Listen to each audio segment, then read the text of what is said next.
Russians love to show off, to make everybody believe that they are so powerful, so great, so prosperous, says Daryna Diachok, a digital marketing specialist who finished a master's degree in journalism at a local university. She comes from Cherkasy originally, which is located in the eastern Ukraine, but moved to Lviv in the western Ukraine 4 years ago. She likes talking to people and express her opinions to the public. She speaks both Ukrainian and Russian, which gives her an opportunity to listen to Russian media sources. She is patriotic about her country. We have known each other since 2014 when we met for the first time. Dive into the interview to get a better insight into a Ukrainian soul and to see a stance which you have not seen in the European media yet, the authentic stance of a person actually living in Ukraine. Enjoy the interview. Then thank you that you've accepted my invitation for the interview. We have known each other for 8 years, and we have met only twice in person, once in Lviv in 2014, when we met for the first time, and then for the second time in 2019, while I was returning back from Georgia. And the reason why I would like to do this interview is to see actually a view of somebody who is in Ukraine, and also you study journalism, which is kind of a thing that you have a small insight into it than just ordinary people who might be on both sides and might give you like kind of an opinion which might be too extreme. So that is the reason why I chose you. Okay. So the first question is, tell me something about yourself, your education, your job, and your hobbies, please. Introduce yourself.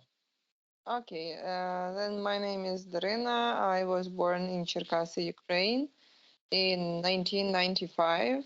So I can say that I was born in independent Ukraine, not in Soviet Union or whatever. And I am from to 2019, I lived in Cherkasy. I studied there. I got my bachelor's and master's degree in journalism in a local university. And in 2020, I moved to Lviv, and now I am living here. I moved to Lviv because I've got a good job proposition, so good offer. So I accepted it, and now I'm working here as a digital marketing specialist in an IT company. Actually, I can say that I am a marketing specialist because I'm doing it for more than 5 years, and that's my profession. Is there any difference between journalism and marketing? I mean, regarding the way you write stuff? I guess, yeah, there is some connection between journalism and marketing, especially when we are talking about content writing and about, understanding how the human psychology works. Like you can understand what people, in both professions, you need to understand the people's minds, their behaviors, what really touches them. So I guess it has a connection. But in journalism, you need to be as objective as you can, to talk about things from both sides. But in a marketing, you're talking only from one side. But anyway, it's all about communication. And then we have answered the questions, but you didn't tell me anything about your hobbies. So can you tell me I see. your hobbies? Yeah. Actually, I have a lot of hobbies. I'm drawing. I'm studying languages. I love Spanish, for example, and I'm doing it every day for 2 years by Duolingo. And I'm talking a lot about this in my blog and Instagram. I love, I love riding bike. And for almost for a year, I'm taking lessons of horseback riding, and I really love that because it is another dimension of hobbies, I guess, because this communication with such a big animal, and communication with your own body, it is just something incredible, because in the sense that you need to feel your body in a quite another way. If you compare with your daily routine, how you run, how you move, and so on. So I guess I also love reading, and I love history. I read a lot of, I have some little challenges for myself, and I've already read 20 books this year. I really love that process, and I can say that I'm in the constant. I'm constantly grasping some information from whatever. I'm listening to podcasts, I'm reading, I'm watching something, trying to live my life as interesting, as full as is possible. Before answer. And why did you move from Cherkasy, which is close to Kiev, to Lviv, which is in the western Ukraine? Yeah. It was all about my job, because if Cherkasy, it has quite not such a big city, and it has not as much opportunities for my profession, and when I lived in Cherkasy, I worked for as a freelancer remotely for a lot of foreign companies, like small foreign companies, small business. But anyway, it was a good experience for me. But when I get this opportunity to work in an IT company, and to get more money for that, I of course accepted this offer. And moreover, I guess Lviv is the only city I'd like to live in. The only city in Ukraine I'd like to move in, because I really love it. It is big enough for me. It has a lot of other opportunities. It has a lot of places to go, and I really love this. I can say it is like mood of Lviv, people who live there. So I'm living here for almost for 2 years, and I really love that. I miss Lviv when I'm out of Lviv. Okay. And how are your family, relatives, and friends doing in Cherkasy? Yes, in Cherkasy I have my parents, I have my friends, and I can say that it is pretty calm there nowadays, because of course they need to go to this I don't know how to say it, like shelters to save their lives. There are a lot of this how to say it, by the way. I'll find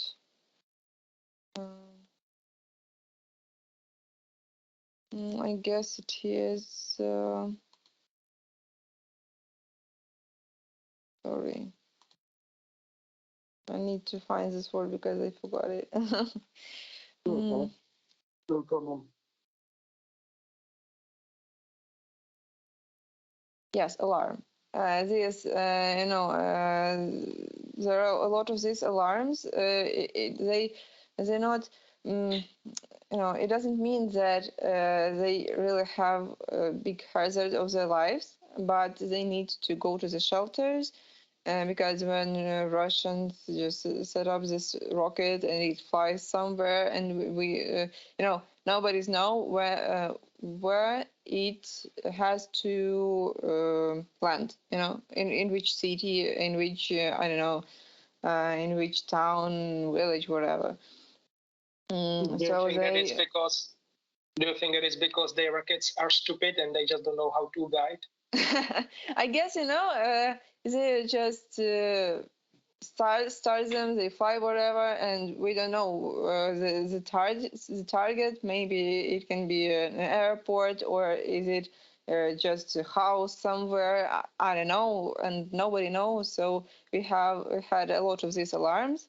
There were a lot of alarms. I guess I can say that there were more alarms in Cherkasy than in Lviv, because Lviv, luckily, it is in the western part. It is near the border with Poland, so it is very far from Russian border, and it is pretty quiet here. But in Cherkasy, it is near Lviv, not too close to near to Kiev, not too close, like 200 kilometers to Kiev. But anyway, there is information that the arms, they want to move to Kiev, through the Cherkasy district, I guess, Cherkasy region. But it is approximately maybe 100 kilometers from Cherkasy. I like Кисуль. А Канів як далеко від цього, від Черкас? 350? Approximately 150 kilometers from Cherkasy. So it is still not too dangerous to be there, but there is a possibility of some of these bombs, rockets, and whatever. As I know, there weren't any bombing, any attacks on Cherkasy during all these days, but still it is pretty, I guess, a lot of people are frightened, but they're trying to do their best and to be as brave as they can. And I guess it is the main thing that helps us to I don't know. We need to support our arms. We need to support each other, and it is the only thing that we can do as just locals. How much time do you have since the siren starts till you get to the shelter? Siren starts, usually the time you need to spend in a shelter, it depends. Sometimes you need to spend there like 15 minutes. You just came there and you need to go back because the alarm stops, but sometimes you need to be there for about an hour. But I'm talking about Lviv, There were in Cherkasy, for example, sometimes people were in the shelters for 4 hours, for a couple of hours. And when we are talking about cities like Kharkiv, like Kyiv, like Sumy, like Irpin, and whatever, sometimes people spend in the shelters days. It all depends on all this aggression and all this bombing. You can't. It depends. It all depends. So. Because that's enough for me. I just want to. The question was how much time do you have to get from your home till you get to the shelter? Like 5 minutes to get from home to the shelter. Okay. Mm-hmm. I see. I guess I need approximately, I don't know, up to 10 minutes to get there. It is not far from my house. Actually, the shelters are not made specifically to save people from bombs and so on. It is more just like basements in buildings that are more safe than just regular basements, because nobody, I guess, kept in mind this aggressions that can, this war that can begin in Ukraine. Nobody was prepared for that when we were talking about, like 10 years ago, 20 years ago. I guess nobody couldn't predict that, or maybe someone predicted that, but people were trying to not to think about it and not to do anything to these shelters and so on. I guess, when we're talking about some European countries, I'm not sure that they have enough shelters for everybody, Well, I think that there are still a couple of them in the Czech Republic. I have been in a few of them. They were built by Soviets. So there is one like 30 kilometers far from my home. which has been unused for many years, and there are many of them in Prague. And okay, I will go forward to the next question, which is somehow related to the thing which you have already said, because you add a little bit more to each question than the question is about. And so the question number 4 is, what is the current situation in Lviv? And are you contributing to the victory somehow? Yeah.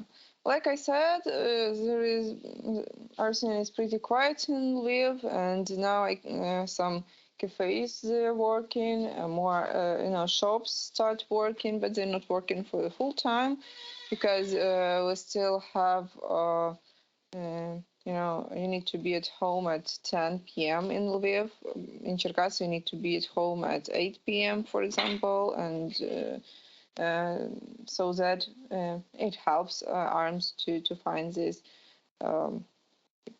Russian deers, and I don't know how to say it. Okay, but about volunteering, yeah, I can say that I volunteer now. I go to the local youth center where we help to make these camouflage nets, for tanks and for some, I don't know, vehicles of our arms. It is pretty easy thing, and it helps you to, I don't know, to do something to feel better that you do something for this victory and you help Ukraine, because a lot of people want to volunteer, and sometimes it is even hard to find a place to volunteer in, because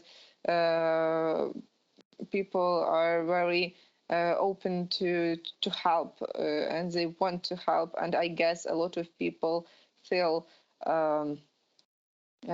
bad if they don't do anything, or they feel that they don't do enough. They feel that because I know some such people, and they try to volunteer at our office, for example, because my company it has offices in 6 cities in Ukraine and in other countries as well. So they help these people. Company helps these people to move from these cities to Lviv, to western part of Ukraine, to Poland as well. And I volunteered as a coordinator to help these people to find their place. Company gives some money. Company helps you to book these flats or apartments or whatever for such people, and it was my job to to find this flat for a person who comes. So and still a lot of my colleagues do that. They stay at office for during days and nights, and when people come by their cars, they help them to find accommodation. And I guess it is also a very good thing for as a volunteering. And also my friends, they help to volunteer at big centers that got this aid from our Western partners. They sort it and pack it and send to people that really need it. So actually, there is a lot of such work in Lviv, and I guess in other cities too. But I can tell about situation in cities that are not in this active phase of war. Because I don't know. I don't have any close people in Kharkiv, Mykolaiv, Kherson, and wherever. But I guess even in Lviv, some people prepare these Molotov cocktails and all things that are needed for them. So I can say that Ukrainians are pretty eager to help and to do something. It is like summing up. Thank you for the answer for this question. And question number 5 is, money and food are being collected and firearms are being sent to Ukraine. Does Ukraine need help? If so, what kind of help do you actually need? I guess people really need, in the cities that I mentioned, where it is an active war nowadays, they really need food. They really need some drugs, like medical help and so on, because it was some panic when it all started, and I guess it is very hard to find some medicine when you're when we are talking about some rare drugs, Do you mean medicine or do you mean medicine or doctors? Medicine. Medicine, yeah. Doctor, I guess it is not.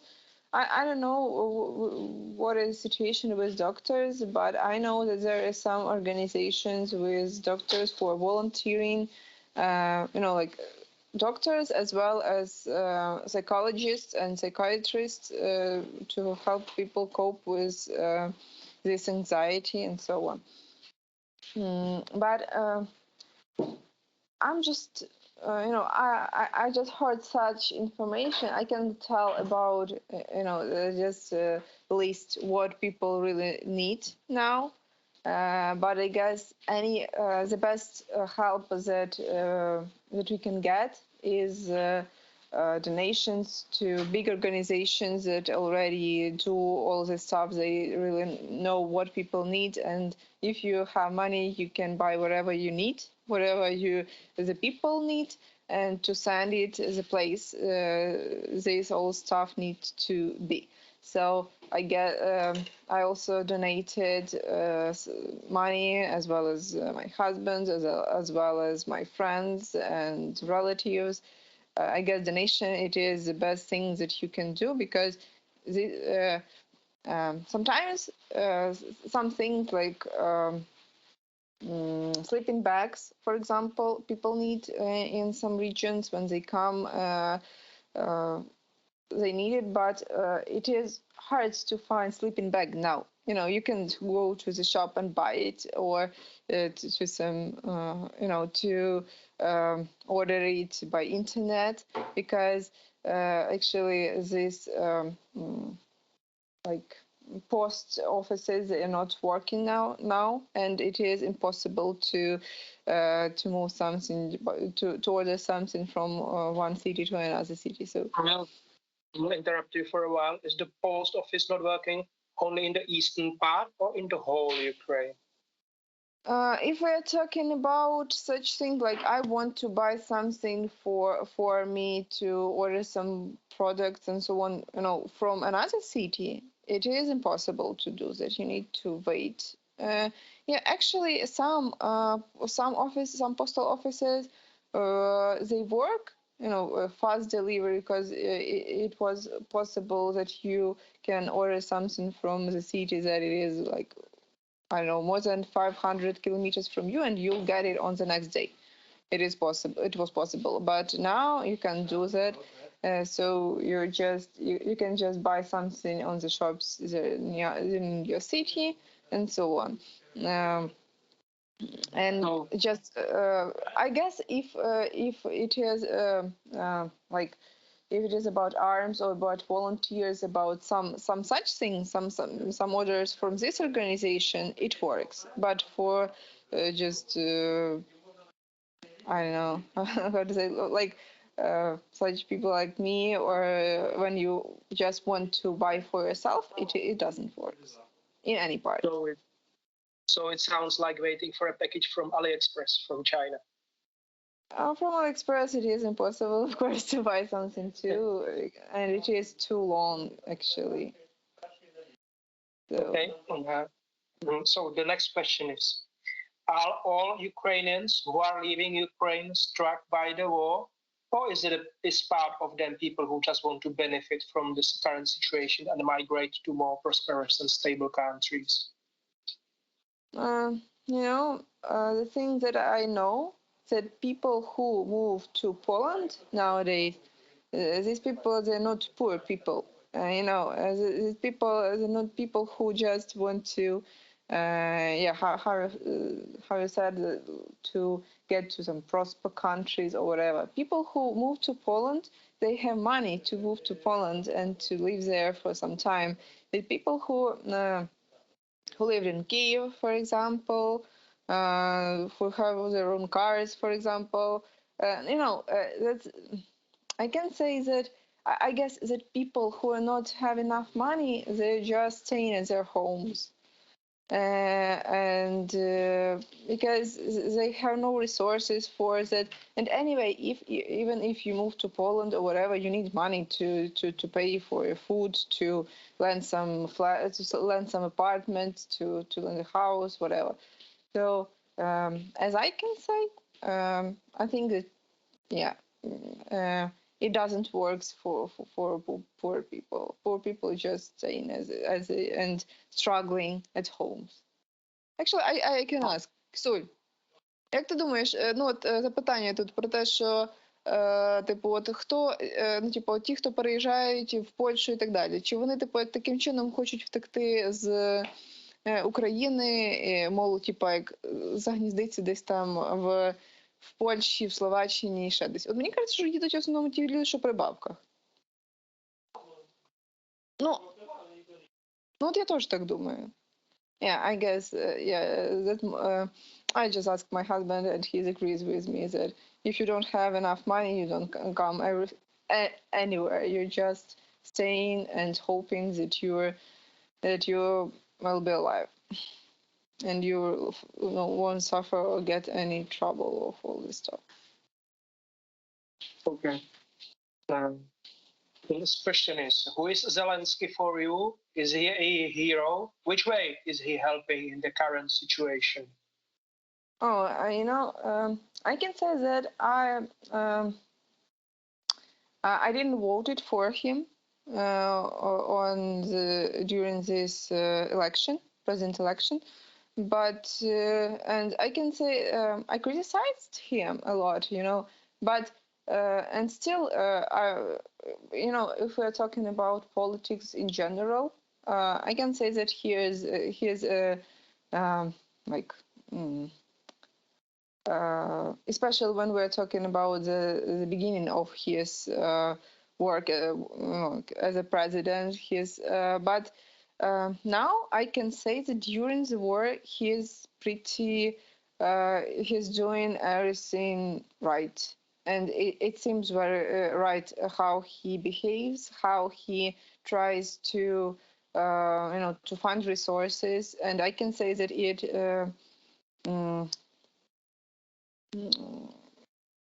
he succeeded in it.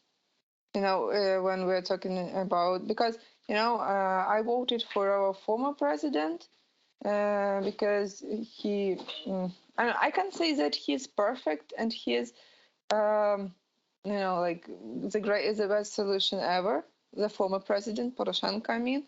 But still, I like his politics and his experience more than Zelensky, maybe. But now, during this war, everybody supports Zelensky because it is the only option and it is right and he's doing right things. And as we can see, like our arms, they work great. All other, they're trying, Zelensky and all these ministers and whatever people who have some power, people in power, they're doing the right things, I guess. And as I can see, as I can read in social media and so on, other people are also supporting it because I guess he is he's doing these things that people support, and I don't think that there is another option that he needed to do, as a president. Okay, like summing up, he's doing everything right, and I support him now. I don't know what I will. I don't know what I will think about him after this war, about his politics and development of Ukrainian politics and so on. But now he is doing his job great. I think that people expected from former comedian to be such a person during such a difficult situation. I guess people wanted to people who voted for Zelensky. First of all, they could imagine how which president he can be by watching the TV series and so on. And it was easy for them to imagine, like how this guy can be a president. And it was pretty nice thing, because and moreover, was he a bad or a good guy in the TV series about he was a good guy, of course. Mm-hmm. He was a good guy, yeah, definitely. He was like in that TV series, he was like a teacher, just a regular teacher from school, secondary school, and he was, like I guess in every country, people always think that they know better what to do with the politics, what the president need to do, what the ministers need to do, and so on. And I guess he was, he depicted such person in that TV series, like, okay, I am honest, I am a good guy, and I came here to be a president and to, to move all these oligarchs away and to make our country prosper and wealth and to make everybody happy, And I guess when Zelensky came to become the president of Ukraine, he still had some such illusions that it is so easy to rule such a country. But like during some period, it is like 2 years from his election now, and I can say that his opinion about ruling the country, of course, it changed.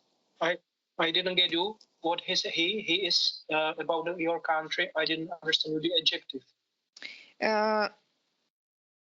I forgot what I said, but anyway, it is 2 years from his election, and I guess that he changed his mind about how it really works in Ukraine, and I guess he changed it in a good way.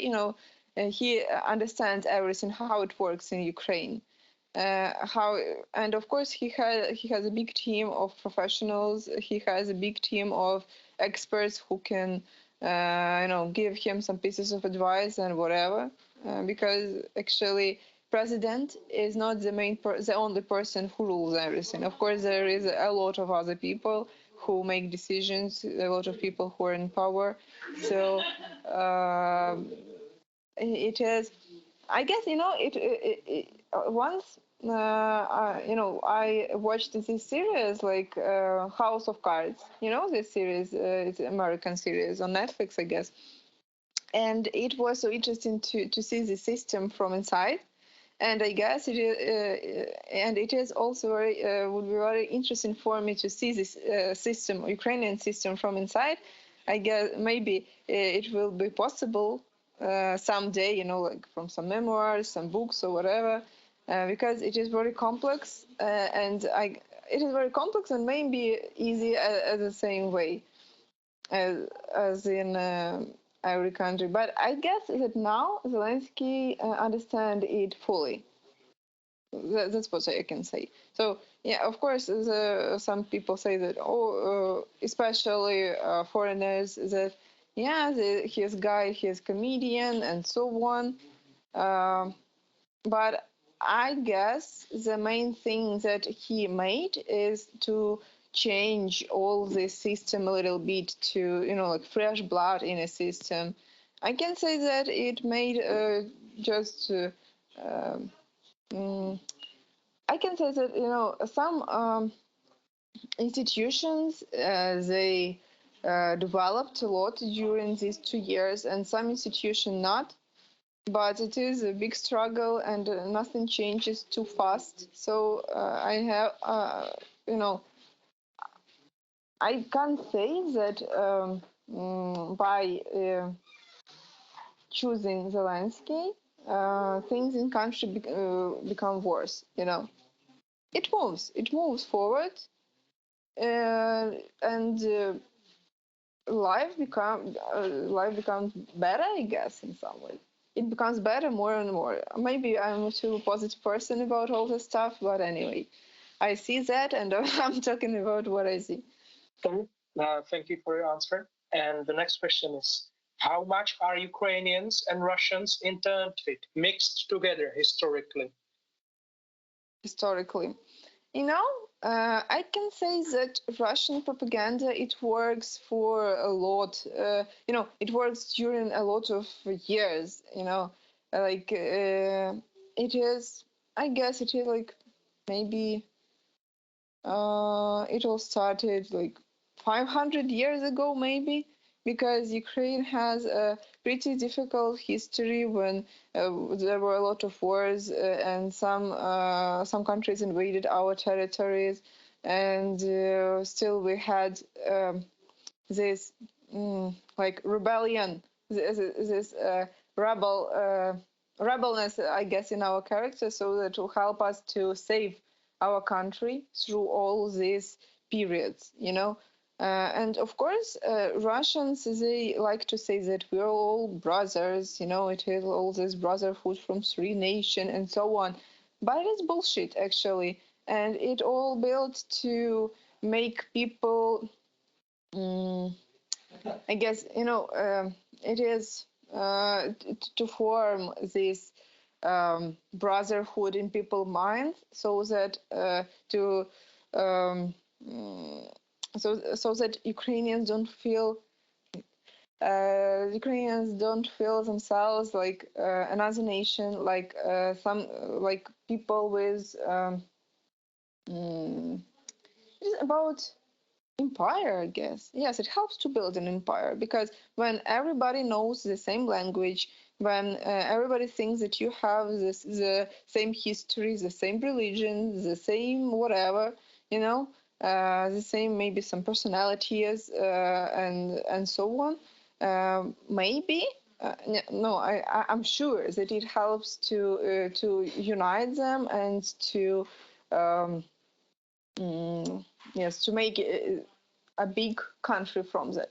And but you always feel that I'll find how to say this word.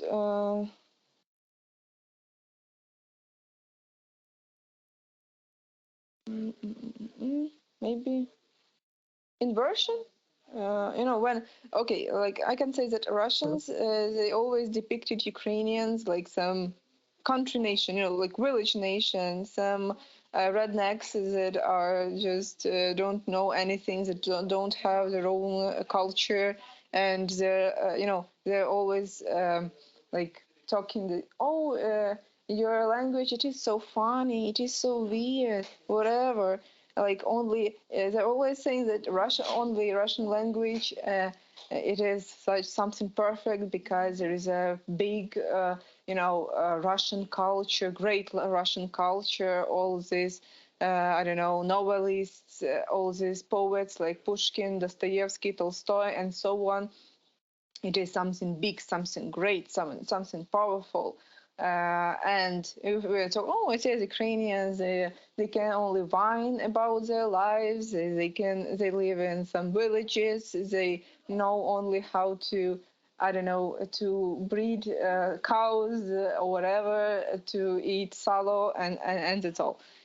And it always feels, and I don't know how some people don't feel angry about that, because it is and it is so funny that they call that Ukrainians are Nazis, and they come here to kill all Nazis, because Ukraine is invaded by Nazis. Who is Nazi here?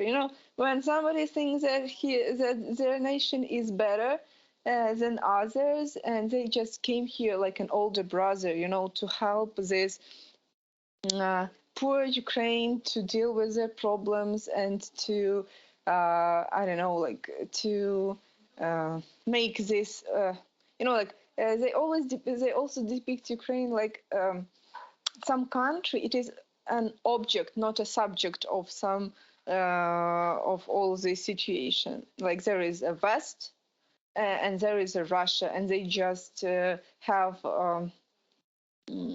I don't know, like they arguing with each other, and Ukraine, it is just a place where they do it. It is like some. It's like that Ukraine is actually both battlefield between the West and the East. They like to say about that. But if living here, seeing how Ukrainians really, I can say that Ukrainians hate all of that stuff. We just want to live by ourselves without all that, without any other countries, without all that Russia stuff and so on. Of course, it is hard to to fight with Russia, because it has some, I don't know, it has arms, it has some money and whatever. It is much more bigger countries than Ukraine, but still, like we can see now, Russia said that their arms, it is like the most one of the most powerful arms in the world, the biggest one, the arms with I don't know, they have some exclusive weapons that nobody can destroy, some rockets, some whatever. And now we can see that their arms, they're not so powerful as they said about it. And it is about anything. We're talking about Russia, because Russia loves to show, to show off, to make everybody believe that they are so powerful, so great, so, I don't know, so wealth, so prosper they. But as we can see, I have other questions which will relate to it. So thank you. And now the next question is: do you feel any difference in the culture between the western and the eastern part of Ukraine? I can feel the difference in how people are under Russians' control in the western and the eastern part of Ukraine. It is the only difference, I guess, because Ukraine, because of Ukraine, it is pretty big. And Ukraine, like the western part of Ukraine, it was invaded by Poland, by some.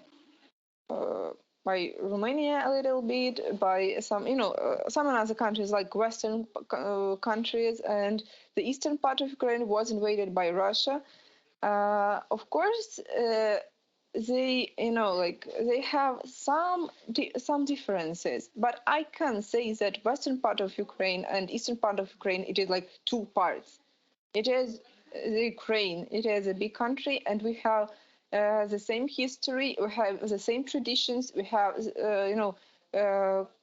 we have the same. I don't know, like some proverbs, some folklore, some all this things that make us the only nation, the only country. I can say that people feel another about something in different parts. So it all about. We can say that Ukraine actually started from Галицько-Волинське, like Ukrainian Knyazevstvo, but in Russian it's like Duknes. I don't know. I'll check it, how it is in English.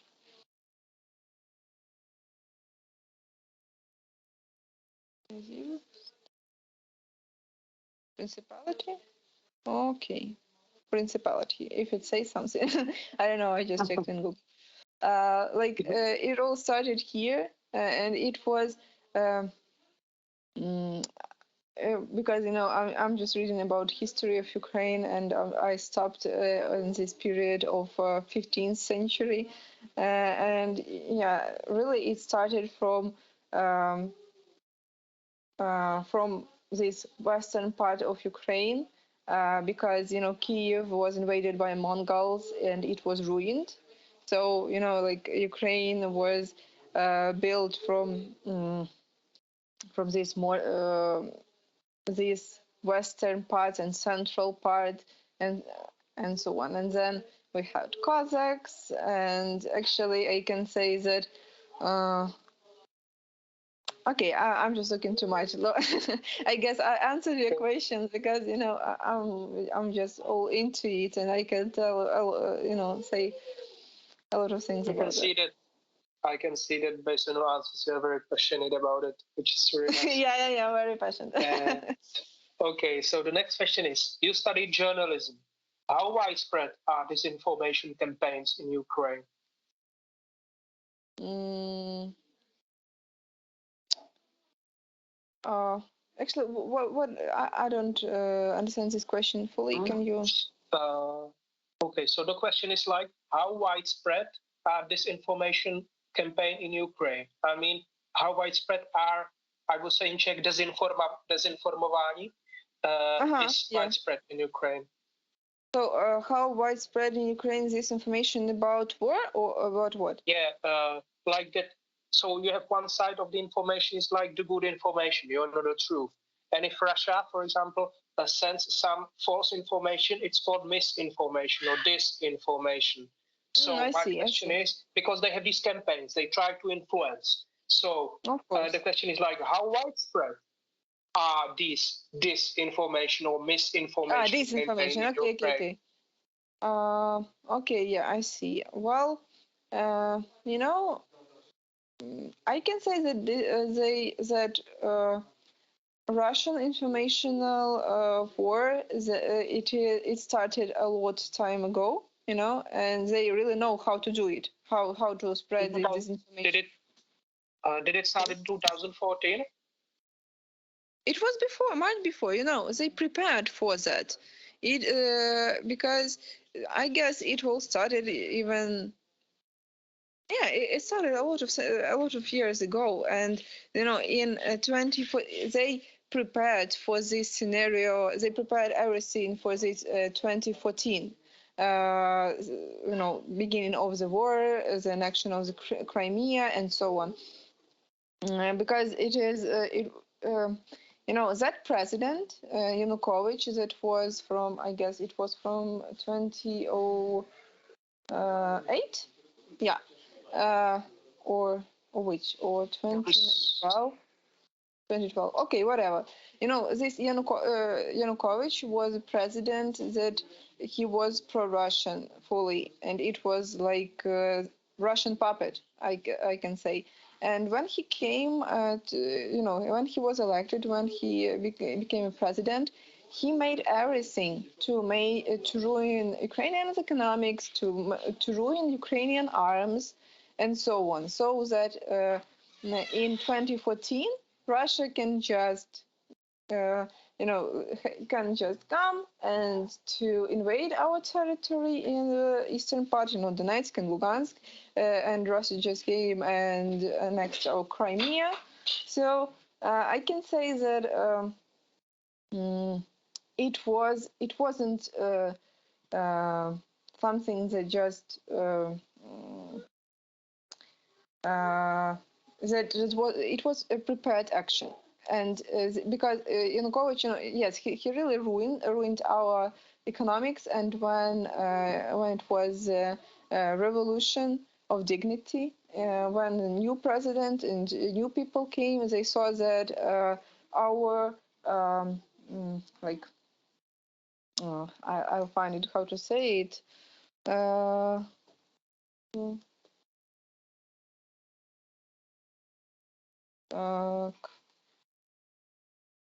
Our gold and foreign exchange reserves, they were so there were not too much of them, and our economics was ruined, and so that hryvnia become in 3 times cheaper than it was before, because they kept this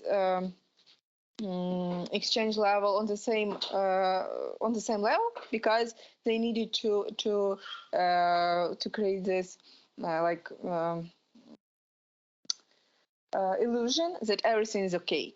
It was because before this revolution and during the Yanukovych period of being president, the hryvnia was $1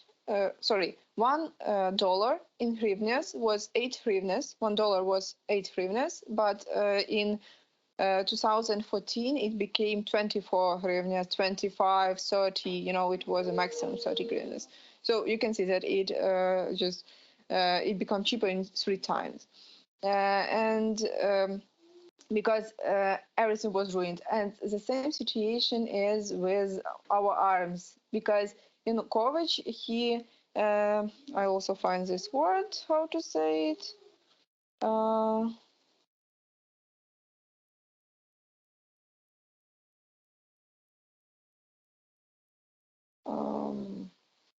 Okay, his Google said that he canceled like this military service, like when the people was it, I'll just describe it to you so that you can understand what I mean.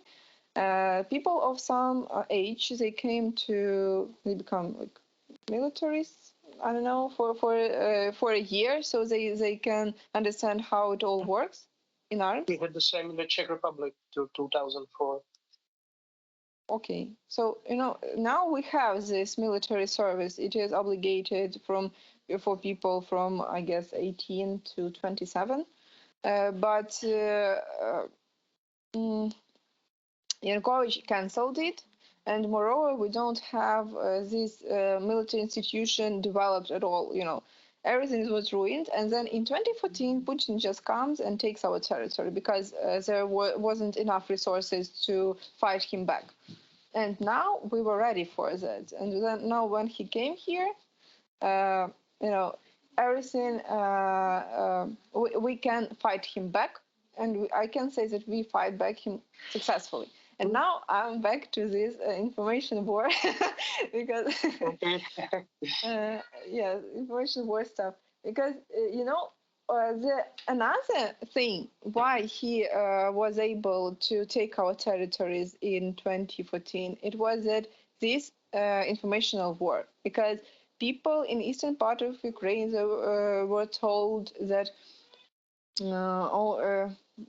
these Ukrainians, they don't like people who talk in Russian.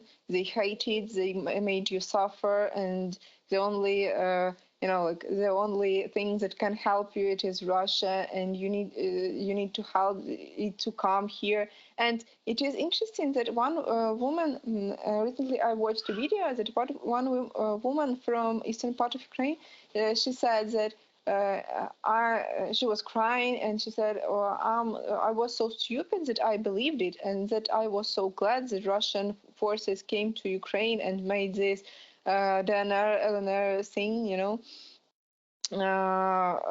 because and she said that these priests, they were telling that Russia, Ukraine, and Belarus, they need to be together because it is all one nation, they are brothers, and they were telling it, more and more, and I guess, and these people also they watched this Russian television, they read some I don't know, their informational resources and so on. So they were just in a bubble of this Russian I don't know, like Russian bubble, I don't know. And do you still think that these people think that Russia will help them? I hope that no. I hope that no, because, but I don't know. But I'm sure that there is a couple of % of people that still think that Russia, that that glad that Russia came here. I don't know. Maybe. it is, the one of the advantages of these horrific events now is that maybe people forget about all this Mother Russia savior, and because they will see Russia's true face. I hope that, because it is the only thing that will help us to build our own nation without all this looking back at Soviet Union and all other stuff. But still, people are different. Thank you for the answer. And I have missed one question. And the question is, what is the attitude of Western Ukrainians and Eastern Ukrainians towards the use of Russian language in Ukraine? I guess, it is not forbidden at all. You can talk whatever you want, and we can see that people who defend Ukraine, and fight against Russia in all the cities, a lot of them speak Russian, and you can see it, and nobody is saying something about it. Of course, it would be great if more and more people talk Ukrainian, because it is normal. It is how it should be. We are talking Russian not because all this because Soviet Union, because Russian invasion a lot years ago. It is like consequences of that. It is not I guess it is not the choice. It wasn't the choice of the people who speak Russian to speak Russian or Ukrainian. They hadn't any choice, because it is consequences. But now I can see that more and more people, it started in 2014, more and more people just stop talking Russian and try to talk Ukraine, and talk Ukraine in any in the life, because it is like their own position to show that they're true Ukrainians. Because anyway, of course, talking Russian don't made you less Ukrainian, but still, Ukrainian language, it is our culture, it is our traditions, it is our one of the most valuable things that we have as a nation. So I really support when people who start talking Ukrainian, brands who start communicating in Ukrainian, and so on. Okay. And now I will move forward to the question, which is also related to propaganda. Mm-hmm. And what kind of propaganda do you get in Ukraine? Do you get propaganda from both sides? I mean, the Russian and the Western side? I don't think so, that we have propaganda from Western side, because you don't need to have propaganda from things that you feel that are right. Because you can there are two vectors of developing Ukraine. You need to it is like Russian vector and European vector, and of course I can see that most people support European vector, and it is not because Europe made a lot of like there is an informational war from Ukraine that told about how it is great to be a European country and so on, because we can see just reading news, we can see, and I guess it is also about this mentality, about this, I don't know, when I compare Russians and Ukrainians, and even people of Belarus, these all people are different by mentality, by their inner, yes, all this inner stuff, because Ukraine, I guess, of course, I'm Ukrainian and I love to talk about my nation in a good way, and because I can be objective here. I will stop you.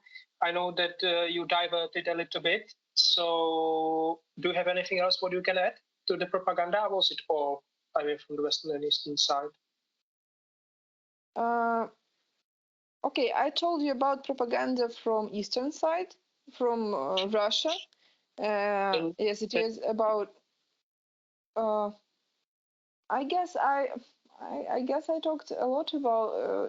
I can also say that to address this propaganda that still in Ukraine there are some pro-Russian politics, and they always. I don't know, they just came here and just started their politics stuff, and they made their own TV channels, and they made their own media, and they start saying that, talking great about Russia, they, and of course talking bad about mm, all modern Ukraine, like Ukrainian government, about western part of Ukraine, about some other. They're just trying to frighten people that they will suffer if they stay here and don't believe, don't want to get to be friends with Russia. And by the way, it was one, and of course, you can say that it is like opposition, and it is okay to have an opposition. It is how the democracy works, and so on. But it is not a real opposition. It is just a Russian puppets. They're trying make media and to move all these bullshits to people's minds. And what do these pro-Russian politicians have from saying this and doing this? Do they get like a big yacht or a ship or something from Putin? Or what is the reason why they do that if they are Ukrainians? I guess. Okay, I'll give you an example. For example, it was from the latest news that on this, how to say it? I'll check it. Okay, like on this negotiation, to make peace that was yesterday between Ukrainian and Russian delegations. They were talking how to, what they want to make the peace. Okay, and the Russian delegation, they said that they want from Ukraine to accept the Crimea is Russian, nothing new.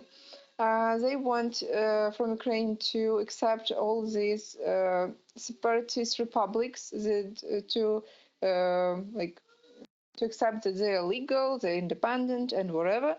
And the third thing, the new one, was that they want one of the Russian politics that leader of Ukrainian opposition, they want to make him a prime minister. Do you think that the main reason is because they would like to gain more power? That is the reason why these people say that Russia is a good country? I'm sure that they have some money from that. I'm sure. But it is money, it is power. I don't know what else. I guess it is the two main components, because what they really want more. I don't know, money and power. And we can. I don't know about. I can say that they got a lot of money. It is true, and we can see all these their mansions, their cars, their whatever, and we can see from news and from all these stupid negotiations, all these stupid arguments and so on, we can see that Russia wants to give them power and to give power to these Russian puppets, so that to make Ukraine, although the whole Ukraine like Russian puppet, so that little bit republic, little bit, without any that is ruled by puppets, because they even tried to make Yanukovych, this former president, as well Russian puppet, to make him president now, and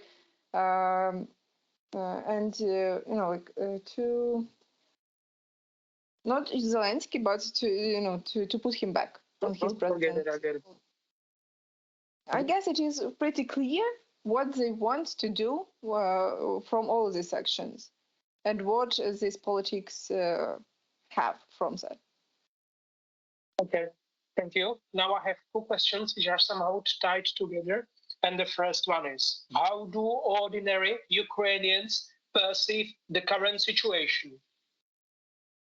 Not your opinion, but the opinion of the people around you. How they feel it. I guess that we all understand that it is a war. It is not just some operation, special operation like Putin says, and that this war started from 2014, not today. No, not today, but not 2 weeks ago, like not 24th of February, and it is clear.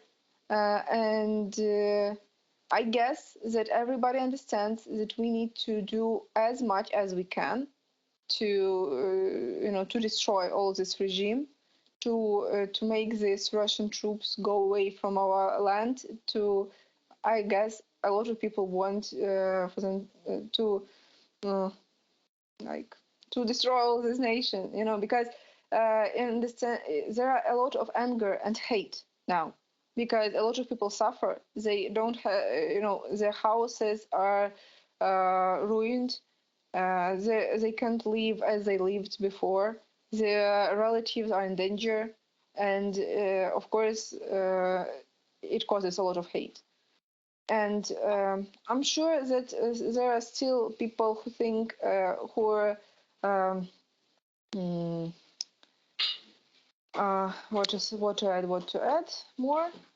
And I think that changing changing the president of Russia, it of course it changed the situation now, but it won't change the situation in general. I'm talking about Navalny, for example, because of course it is better option than Putin, for much better option, and moreover he is, I guess he is more pro-European politic, but anyway, he is imperialist according to the things that he wrote in his. I didn't understand you. Who is he? I didn't get you. Who is he? I'll check if I told it correctly. Imperialist. Is it imperialist? Okay, I get you. Okay. I didn't understand it. Okay. All right. Yeah, according to things that he wrote in his Facebook. And I think that a lot of people don't in Ukraine, maybe they want just to kill Putin, to make him disappear and to stop all the thing. But we don't want to have peace just to have peace and that's all, and to not to have our territories back. We want to have them back, and to go to come to this European Union, to be a member of NATO, and I guess these are the only things that can guarantee some I don't know, some, so that people feel safe about our country, because we need partners. We can't do all this by ourselves, and I guess not a lot of countries can deal with any war by themselves, because it is a very expensive thing. And anyway, if we are talking about economic terms, it is very expensive, it is very hard, and you need to have a huge load of resources.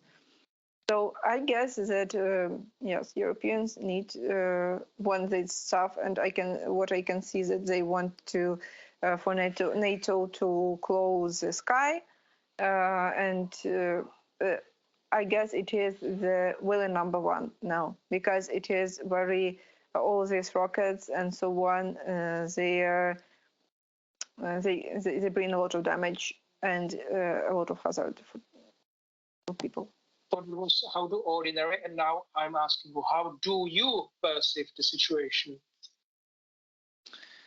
It is hard to say, actually. Of course, I can say that I try to be brave, and I try to do my best to help all this stuff to because I want to be a part of it. I want to do something to feel that I'm part of all this fight against Russia, against all this invasion.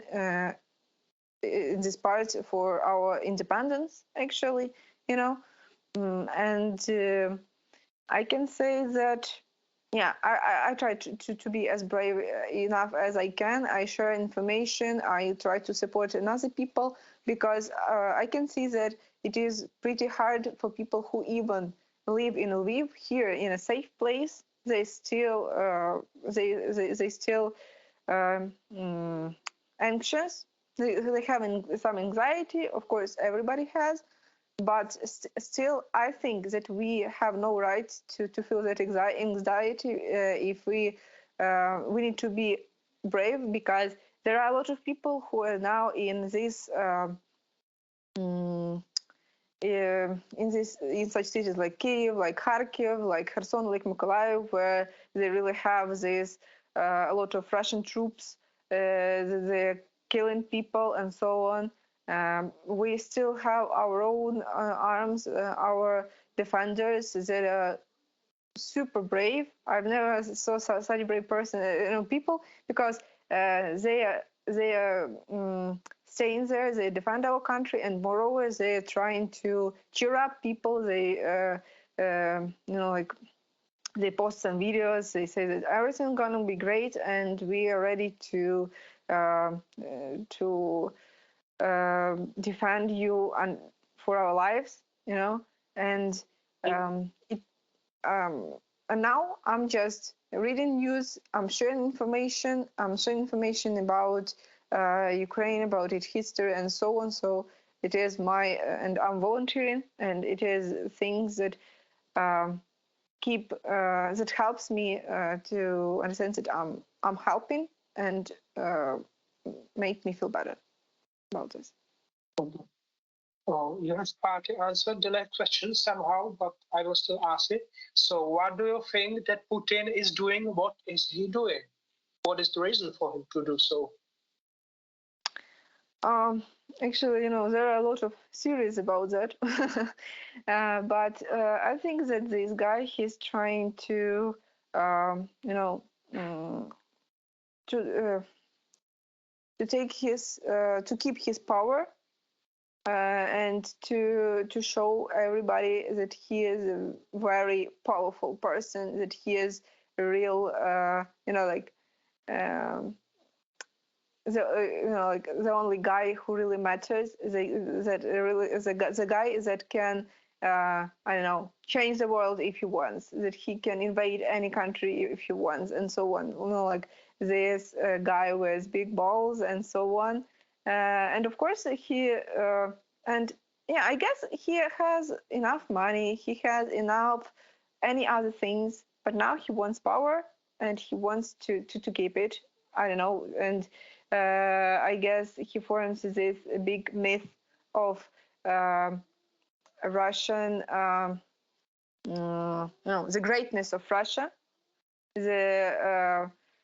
so that to, yeah, I guess, and to make this big empire, to be the emperor of it, and to rule it, and to feel how cool he is. That's, I guess, that's the only thing that he wants, and the only thing that poisons our lives for decades. And not not only Ukrainians. It is Georgia, it is Moldova, it is Finland, it is Japan even. This guy, and this country poisoned life of a lot of people for decades. And they keep doing it. It is not only Putin, it is Russia. And people who live there, there are a lot of some European leaders, they say that Russians, you need to fight back, you need to, to change all this stuff. But these people are too frightened to do this, I think. The next question is related to what we are talking now. So the next question is it only Putin or is it all Russians?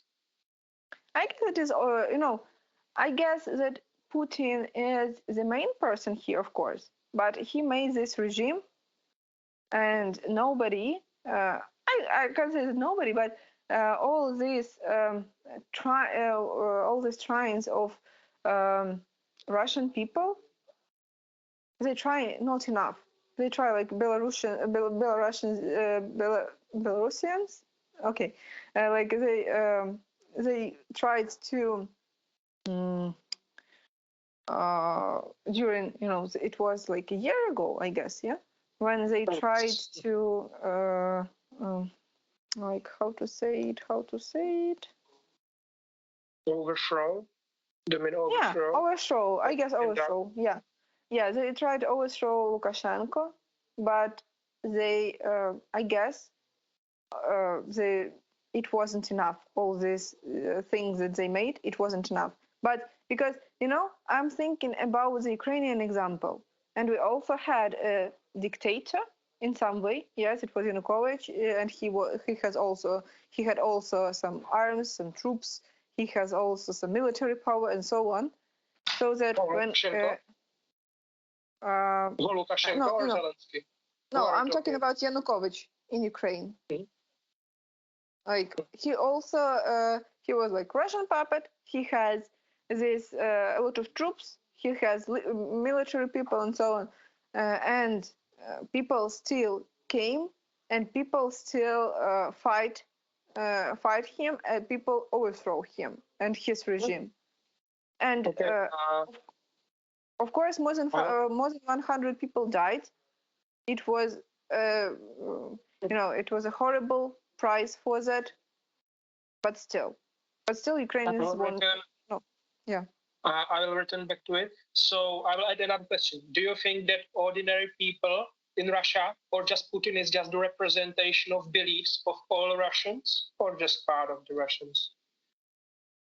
What they actually desire? The whole thing that I was talking, it was like my arguments to start talking this point.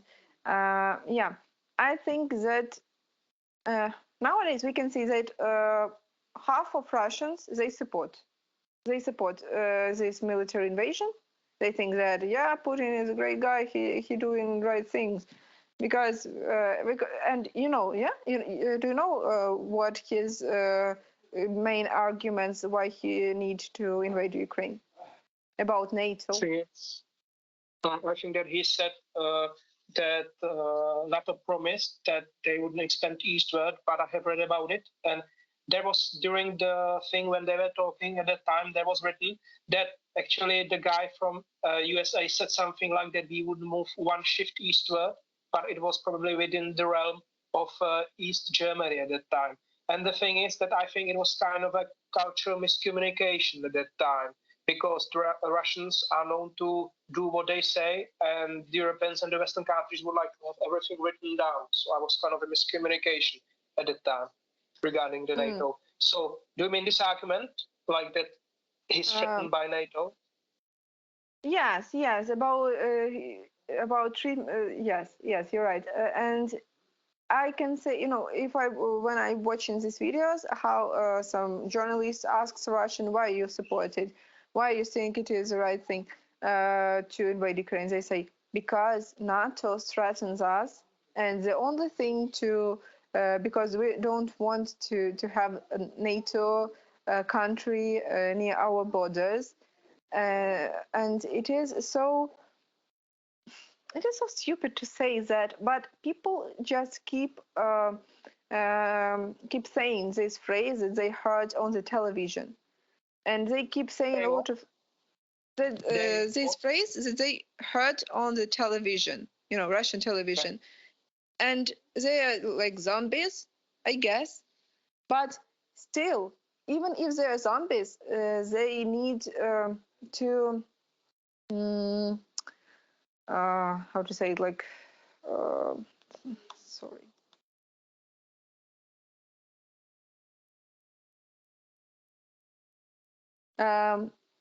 even they are zombies, they need to take responsibility for all these deeds. Because anyway, even you are not voted for Putin, yeah, you still living in that country and you don't do anything and you didn't do anything before to have another president, to have another life, to change all the situation. So I guess everybody is responsible, and it is not only the Russian. And still, when I'm reading, sometimes I like to read all these Russian chats, their comments and so on, and they just saying, "Oh, we can't do anything about that because it is the way it is, and they not they like have anxiety of protesting because Putin made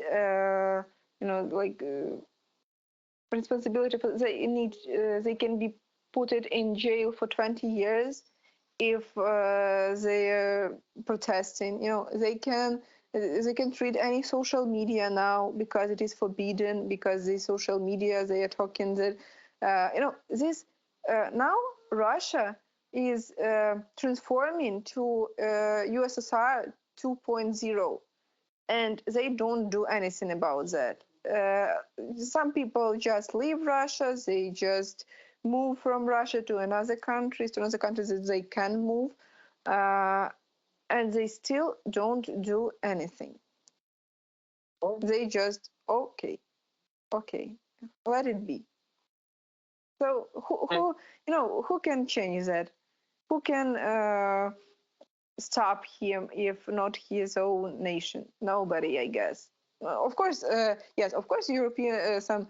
I don't know, any terrorist can be killed. If we are talking, even Osama bin Laden was killed somewhere in a desert.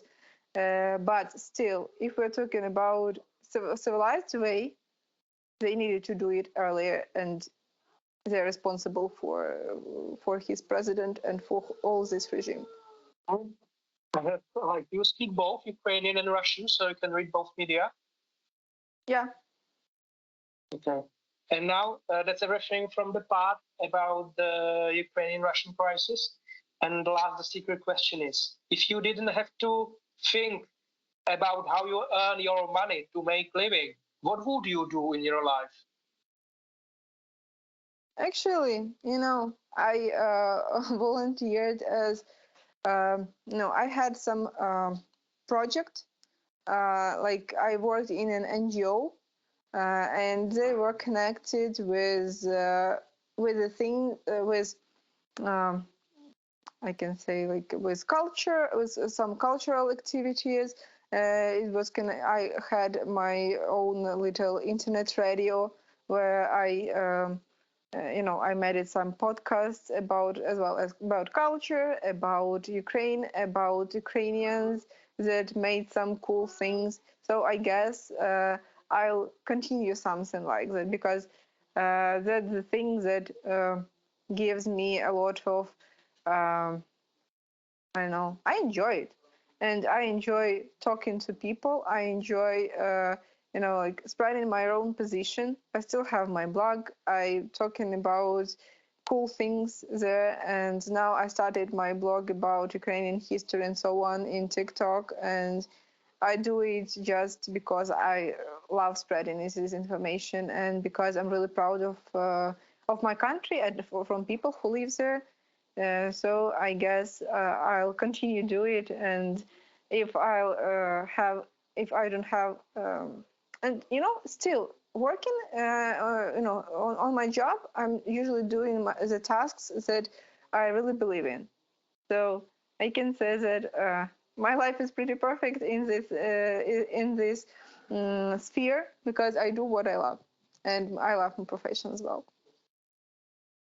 I'm in the profession of being like the digital marketer. How long? Or what are you asking? Do you mean the profession of being a digital marketer? Okay. Yeah, I guess, yeah. Okay. So that's the end of the interview. Okay, thank you. I think that your answers gave me a better insight, and I think that this insight hasn't been seen in European.